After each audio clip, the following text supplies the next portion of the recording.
Bom, continuando então a falar do mecanismo câmbio-seguidor, né? Assunto do capítulo 3 do livro do Mabi, essa é a nossa videoaula parte 2, né? Então, depois de falar da nomenclatura e dos tipos de câmbio, né, que o livro apresenta, agora a gente vai começar a falar sobre o projeto gráfico desse mecanismo, né, do câmbio-seguidor, tá? E aí o livro define algumas etapas, né, que a gente tem que seguir para poder fazer esse projeto gráfico, e ele primeiro apresenta, né, isto para o seguidor radial de face plana, tá? Depois a gente vai ver que para o seguidor de rolete é bastante semelhante ao que a gente vai fazer aqui.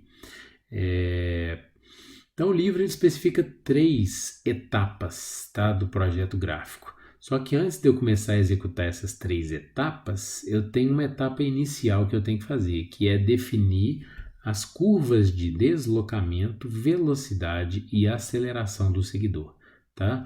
Depois que eu fizer isso, aí sim eu vou executar essas 3 etapas que o livro lista, que aqui eu chamei de etapa 2, 3 e 4, né? Já que eu tenho essa etapa inicial que eu também numerei ela, né? Só para ficar mais claro, tá?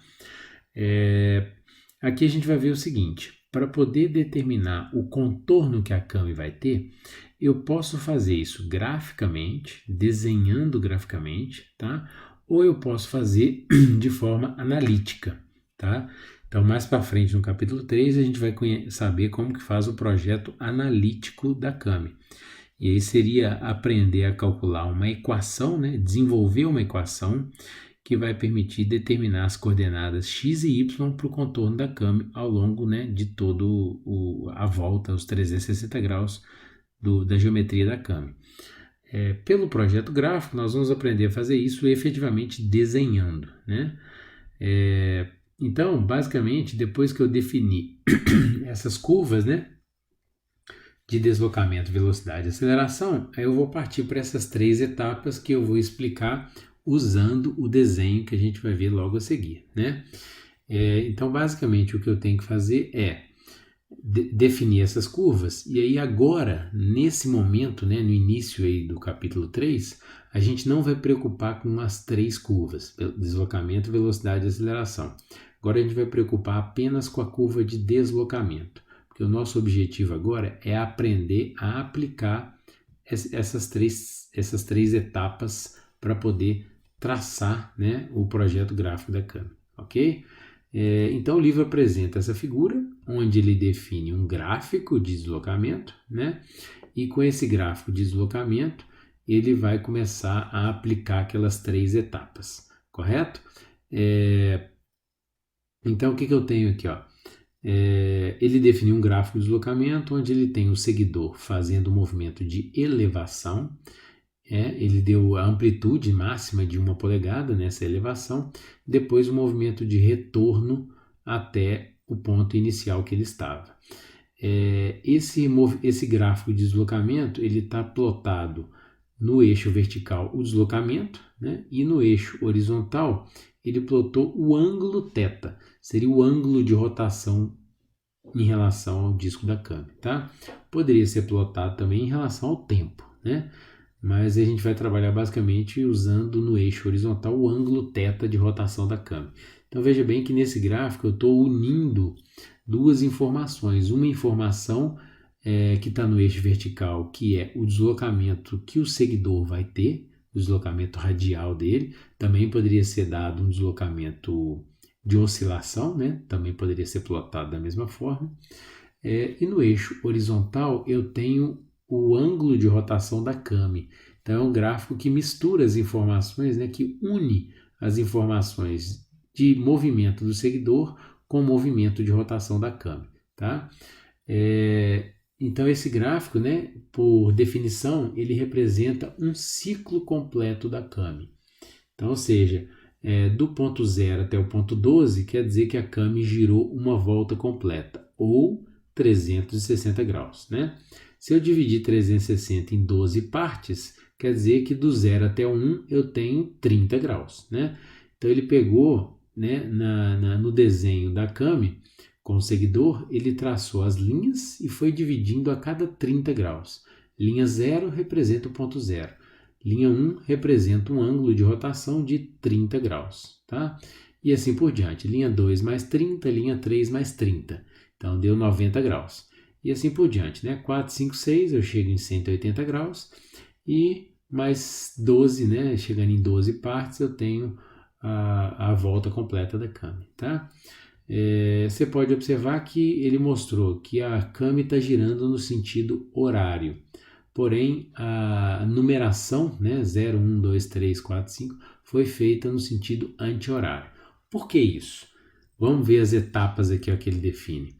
Então, a primeira etapa do projeto gráfico da Kami seria girar o seguidor em torno da Kami no sentido oposto ao da rotação da Kami. Então, por isso que ele está numerando no sentido oposto, tá? E aqui, gente, é um exercício de faz de conta, né?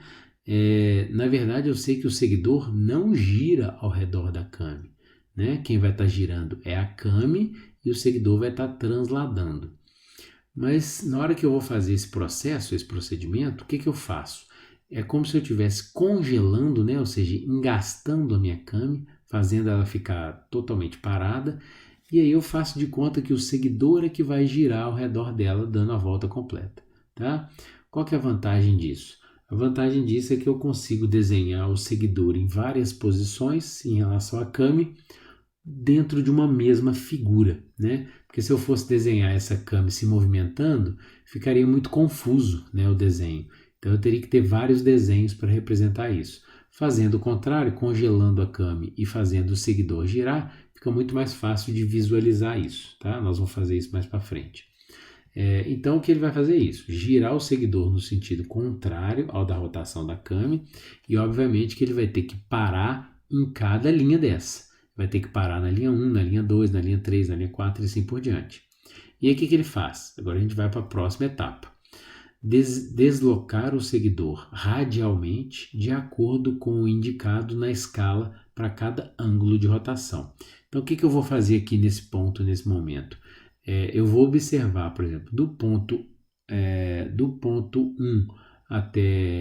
0 até o ponto 1, quanto que eu vou deslocar. Para poder fazer isso, o que eu vou ter que fazer para servir de referência para mim? Acho que a melhor forma, mais fácil de enxergar, é traçar um raio, um círculo de raio constante. Aqui é uma circunferência mesmo, né? Pegando o raio mínimo da Kami. Então eu posso ver que a Kami, o raio dela está crescendo, né? Ele vai ter um valor máximo no ponto 6 e depois ele vai diminuindo para o seguidor retornar e o valor mínimo dele vai ser o ponto 0. Então esse seria o raio mínimo da Kami, tá? Aqui em cinemática nós não vamos entrar na discussão de qual seria o valor adequado para esse raio mínimo, porque eu teria que entrar na parte dinâmica para calcular os esforços, né, as forças transmitidas, tá? Que não diz respeito a essa parte inicial de cinemática que analisa o movimento, né? Então, nós vamos representar essa circunferência então aqui, ó, né? Que representa o raio mínimo da Kami. E aí o que eu vou fazer? Eu vou pegar e começar a transladar o seguidor no ponto 1, no ponto 2, no ponto 3, no ponto 4. Eu vou transladar o seguidor para fora, porque o seguidor está subindo, está elevando. Depois, nessa parte posterior aqui, né, do ponto 6 até o ponto 12, eu iria transladar ele para dentro, né, porque ele estaria retornando, tá? E o quanto que eu vou transladar?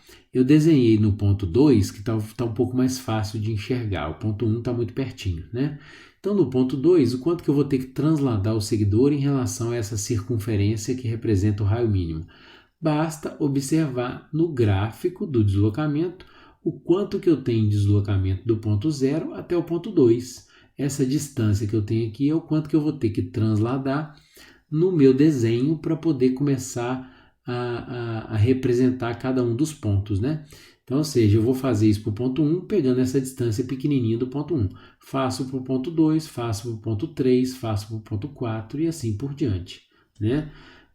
Para ver se vocês entenderam bem, no ponto 6, né, a amplitude total do deslocamento representa 1 polegada. Então, quer dizer que a distância dessa circunferência vermelha até o ponto 6 vai representar exatamente 1 polegada, né? Que é o deslocamento máximo que ele vai ter, né, do seguidor. E aí, fazendo isso ali, né, eu vou começar a marcar um conjunto de pontos. Em cada ponto, eu vou marcar, né, onde essa linha vai estar passando, porque aí depois que eu fizer isso em todos os pontos, eu venho cá e finalizo. Né? Depois de deslocar o seguidor radialmente, né, de acordo com o indicado na escala para cada ângulo, eu vou desenhar o contorno da câmera tangente ao polígono formado pelas posições da face do seguidor. Tá? E aí você vai pegar nesses pontos que foram marcados e traçar o contorno da câmera. Tá? Veja bem que você vai ter que representar a circunferência que melhor representa esses pontos que você marcou. Tá? Se vocês forem fazer isso num software, né, no AutoCAD da vida, por exemplo, né, vocês vão ter que usar o comando spline, né, polyline, né, que aí você vai clicando nos pontos e ele vai construindo a curva que melhor representa esses pontos, ok? Então eu estou falando isso porque eu vou passar uma pequena atividade para vocês, né? Então eu quero que vocês façam esse procedimento, tá? Construam a geometria da Kami de uma forma um pouquinho diferente dessa figura, obviamente, né? Então eu quero que vocês definam um gráfico de deslocamento, lembrando que por enquanto não precisa preocupar com gráfico nem de velocidade e nem de aceleração. O nosso objetivo aqui é aprender a traçar o contorno da Kami, tá? Então vocês vão ter que definir um gráfico, obviamente, diferente desse daqui, tá? Pode ser criativo, tá, gente? Quanto mais criativo vocês forem, mais interessante vai ficar o contorno da câmera de vocês, tá? Pode fazer o câmbio subir, depois entrar em repouso, depois subir mais um pouco, depois retornar.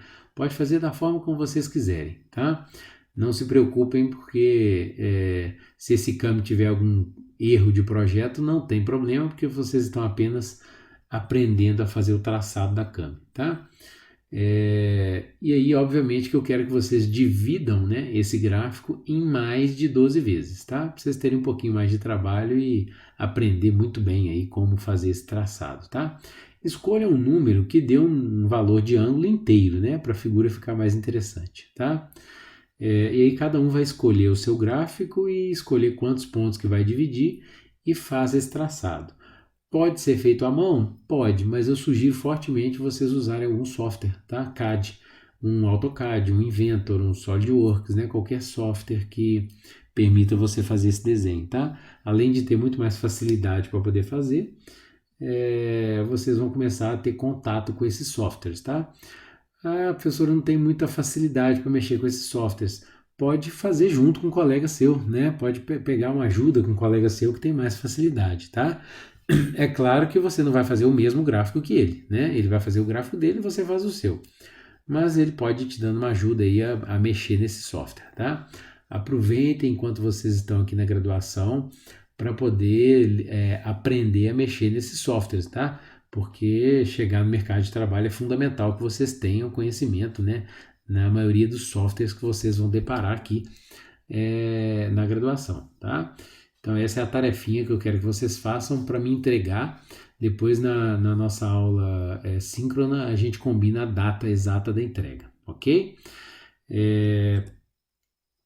E logo depois o livro mostra uma figura, né? Que aqui seria o procedimento para poder fazer o projeto gráfico da Kami com seguidor radial de rolete.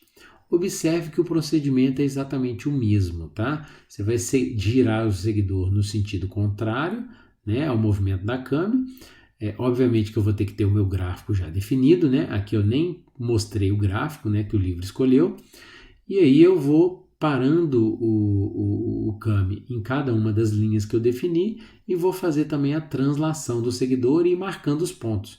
No final das contas eu traço o polígono que representa, né, esses pontos, né, e eu vou ter o contorno da minha Kami, tá? Ou seja, o procedimento é o mesmo, né?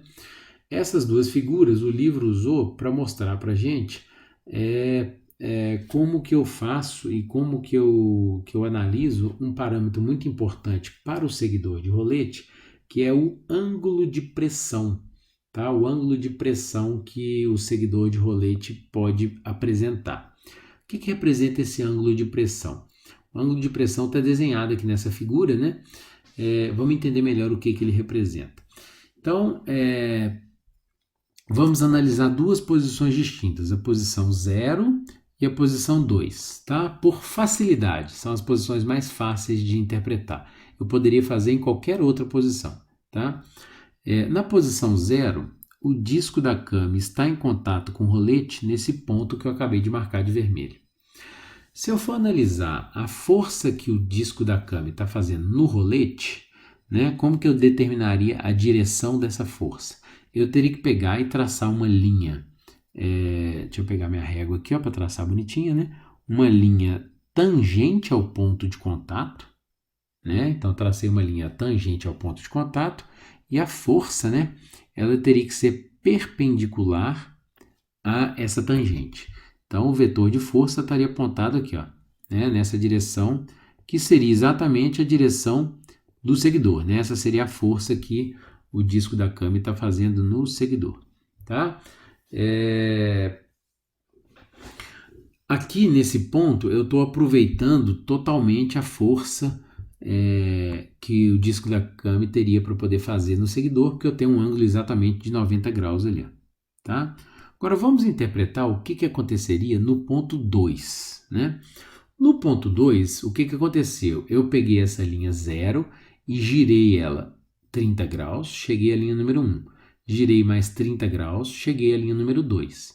Então essa linha número 2 aqui, ó, representa a linha de centro do seguidor. O seguidor está transladando nessa direção, né? O movimento de translação do seguidor acontece aqui nessa direção da linha 2. Porém, observe só, no ponto 2, olha onde que o disco da câmera está em contato com o rolete.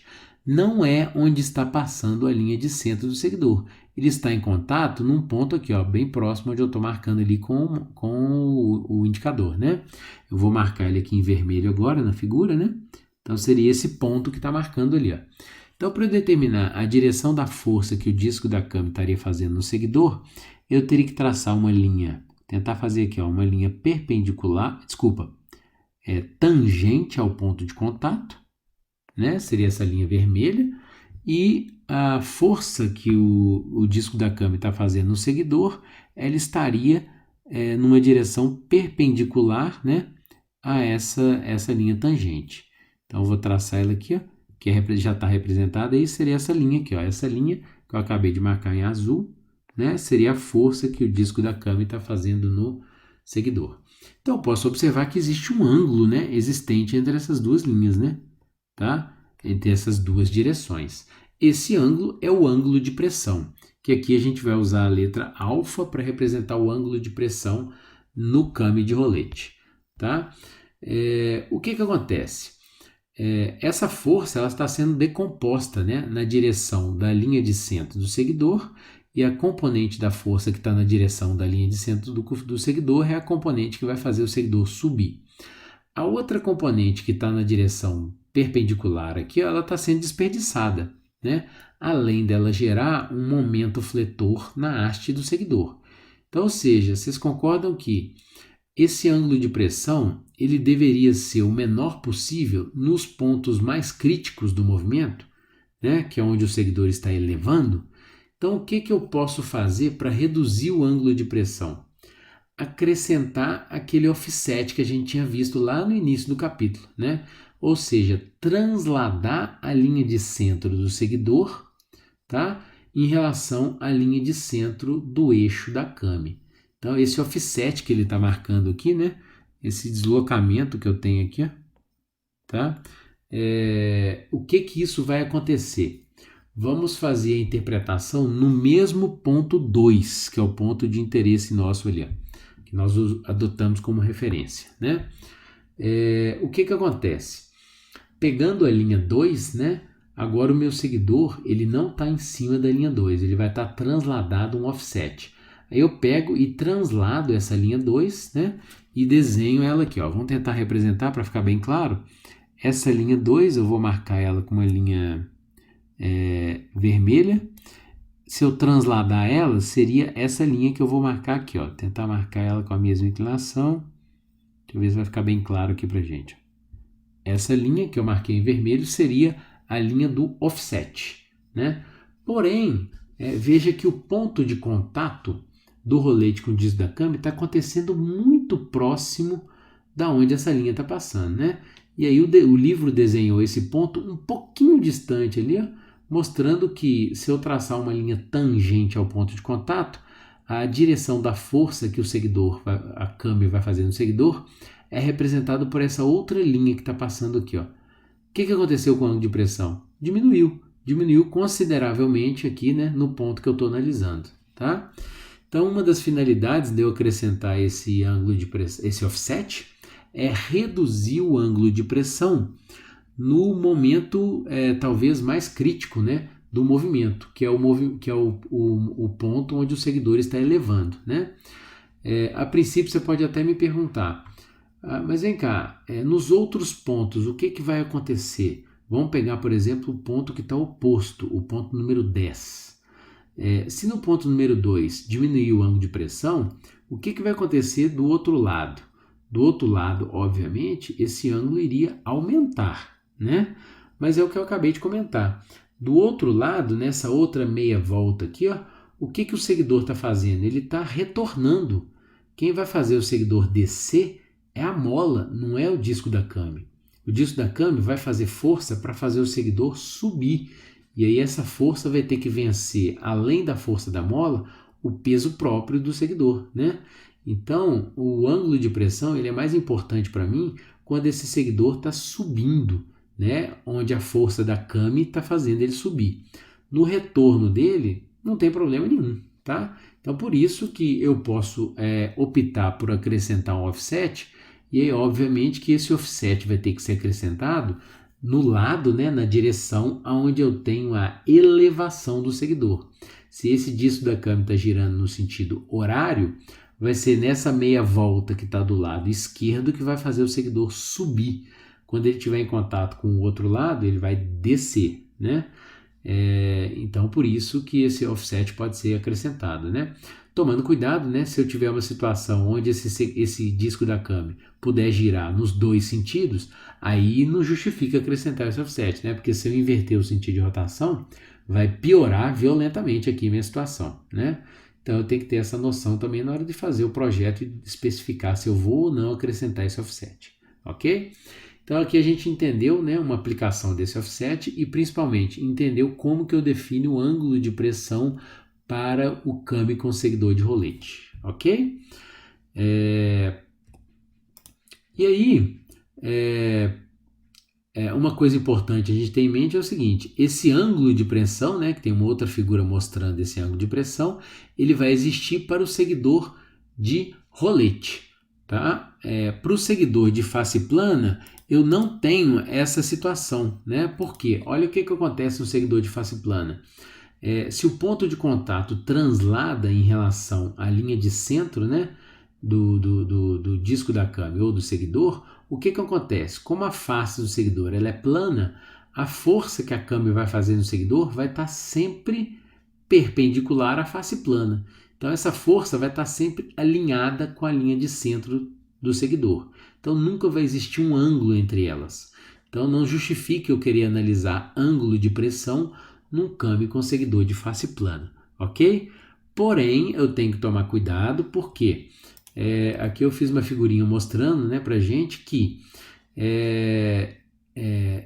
se esse ponto de contato ele se distancia muito, né,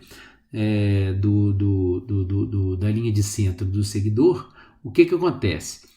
O seguidor ele vai estar transladando em relação ao mancal de apoio, né? Então, nesse mancal, vai tender a girar, a criar um momento que vai tender a fazer esse seguidor girar. E, obviamente, que vai aparecer uma força aqui, né, nesse mancal, né, que seria esse FB, que está representado aqui, né, essa força FB, que vai aparecer nesses dois pontos do mancal, né? Quando a força, o ponto de contato estiver aqui, ó, do lado esquerdo, né, da linha de centro, tá? E eu posso fazer, se eu fizer um somatório de momentos nesse ponto A, eu vou facilmente comprovar que se eu pegar a força da câmera vezes essa distância D, vai ser igual a força do mancal vezes a largura do mancal, a altura do mancal, o Bzinho, né? Como a altura do mancal é fixa e a força da câmera depende do torque do motor, se eu aumentar demais essa distância Dzinho, eu aumento a força de reação no mancal.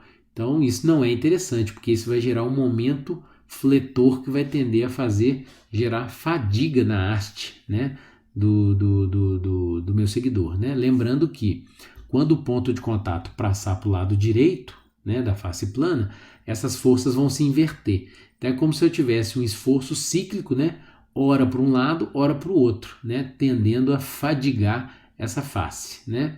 Então, ou seja, comprimentos de face muito grandes, né, vão gerar grandes momentos fletores na haste do seguidor, tá? Então tem que ter muito cuidado na hora de dimensionar esse seguidor de face plana, tá? Então, na hora que eu estiver fazendo o projeto da Kami, além de traçar a geometria da Kami, eu também tenho que fazer essas duas coisas aqui, ó, verificar a existência de pontas e calcular o comprimento da face do seguidor. Isso nós vamos aprender a fazer lá no projeto analítico da Kami, tá? Se eu tiver um seguidor de rolete, né, além de verificar a existência de pontas e rebaixos, eu tenho que também calcular o ângulo de pressão máximo, tá? No câmbio de rolete, né, aqui eu coloquei duas figurinhas para a gente tentar entender bem o que representa pontas e rebaixos, né? Ponta vai ser uma situação dessa daqui, ó, né, onde eu tiver um raio de curvatura muito pequeno na Kami, de tal forma que ele seja menor do que o raio do rolete, tá? E rebaixo vai ser uma situação como essa, né? Aqui, ó, o rolete vai fazer contato em dois pontos distintos do disco da Kami. Então isso é um rebaixo. Então eu não posso permitir no meu projeto que aconteça nem ponta e nem rebaixo. Como é que eu faço isso? Calculando esse ρ mínimo, que nós vamos aprender a calcular esse ρ mínimo lá no projeto analítico também, tá certo? Mas isso nós vamos deixar para ver mais para frente, tá? Antes da gente começar a ver o projeto analítico, nós temos que primeiro aprender a definir as curvas de movimento da Kami, tá? Então, nossa próxima videoaula nós vamos aprender a calcular e a definir essas curvas, e aí não só as curvas de deslocamento, mas também de velocidade e aceleração, para depois finalizar a teoria do capítulo 3, aprendendo a fazer o projeto analítico desses dois seguidores, seguidor de face plana e seguidor de rolete, ok?